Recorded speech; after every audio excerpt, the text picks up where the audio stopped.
don't call it a comeback. I've been here for years. I'm rocking my peers, put the suckers in fears. Them's the breaks.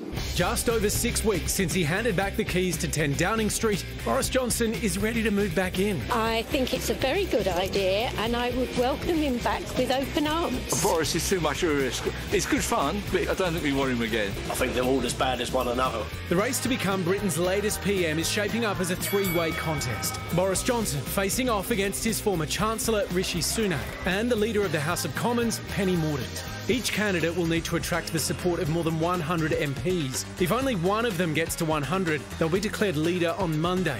But if more than one hits that threshold, the two highest candidates will go head-to-head, chosen by rank-and-file party members by Friday.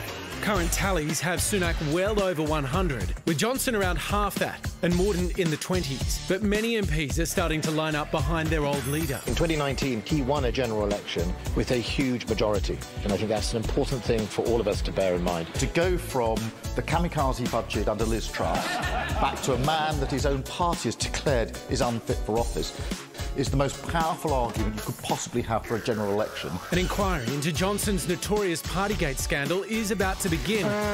And that timing has many within his own party nervous. That's going to involve witnesses. It will have to involve him giving oral evidence. And I think it's very difficult to see how Boris could be Prime Minister if he is absorbed and distracted by all of that. But given Boris's resilience, can he deliver the knockout blow and reclaim that top job? I'm gonna knock you out. Mama said knock you out. Well, Latika Burke joins us now from London. Latika, surely Boris is not going to be PM once again. Lisa, is Boris Johnson going to do a Kevin Rudd? That's the only question anyone here in Britain is asking. And the answer is it's definitely possible. Is it likely? Well, it's becoming a little less likely than, say, if we were having this conversation 2 days ago. Let's go back to the start. Boris Johnson last week skipped Parliament. He was in the Caribbean holidaying when Liz Truss loses the Prime Ministership. Suddenly he's on a plane back home and ringing his supporters saying, yeah, I'm totally up for this. We actually haven't heard those words from Boris Johnson himself. He has not declared, and the reason for that is because he doesn't yet have 100 MPs backing him. So if he doesn't get to that threshold, it will be better for him to go down a martyr than a loser. But if he does get over the 100 and it goes to a vote amongst the party members, there's not that many people here in the Conservative Party who would think that Rishi Sunak would emerge the victor. They think that's when Boris Johnson would make his comeback. So the interesting thing is, if he does get that 100, sources close to the Privileges Committee investigating Boris's Partygate scandal during COVID say that the evidence around him is damning. So what happens if it finds against him but he's got the more than 100?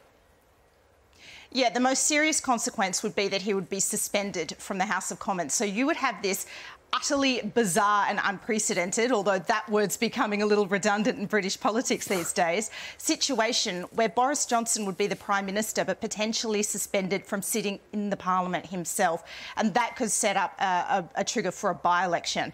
So this is really looming large over the minds of Conservative MPs. There's many I've spoken to today who are making up their minds today ahead of the final nominations closing 2 p.m. Monday UK time. So these are all the considerations.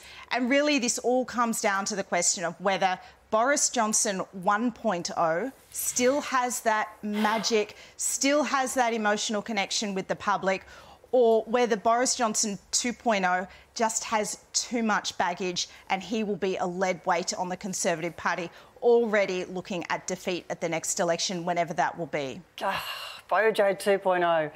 Latika, as you were saying, the numbers look strong for Rishi Sunak. Why are we even talking about Boris coming back? Well, the problem for Rishi Sunak is he hails from the moderate wing of the party. And I think many people in Australia would be familiar with this scenario where the Conservative Party has a deep division between its right and left-wing factions. Now, Rishi Sunak has always enjoyed the support of more MPs, but he doesn't enjoy the support necessarily of the party members, and we saw that take place in August. But if Rishi Sunak could get to 180 MPs, which is his goal, and that's not out of the question, then he could actually really land this and be the only candidate standing. And I also think it's not impossible we would see a scenario where we actually don't see Boris Johnson stand. He and Rishi Sunak might carve up some sort of deal, or Rishi Sunak just simply gains so much momentum in the late stretch that it's enough for him to say outright, this is going to be a coronation, I'm the next Prime Minister. I know what's going to happen. He's going to send Boris to Australia as the High Commissioner. It's going to be a very entertaining few years. It all seems like such a mess, Latika, with all these different people competing for the job. Is there any chance that King Charles would step in and, as his first act as king, just like, you know, snuff the whole thing out and start again? Is that a chance? You know, it's funny you say that. When I was getting my Uber here, the driver said to me, quite unprompted, you know, I wish the King would just step in and send this lot off. There is definitely a desire to see somebody resolve this mess, but it would be extraordinary, and I don't think at all likely for the King to step in, particularly not his first move. You have to remember that Conservatives have a majority of more than 70 in the Parliament. It's just that they're acting like their majority is 7. That's completely self-inflicted. It's up to them to resolve it. They can get this show back on the road, but it requires an enormous amount of unity and discipline. I'm not sure that they have it within them, but next few days are going to be a big test. I tell you what, he could very quickly get to his mother's 15 British Prime Ministers very quickly. If this continues, Latika Bourke, thanks so much.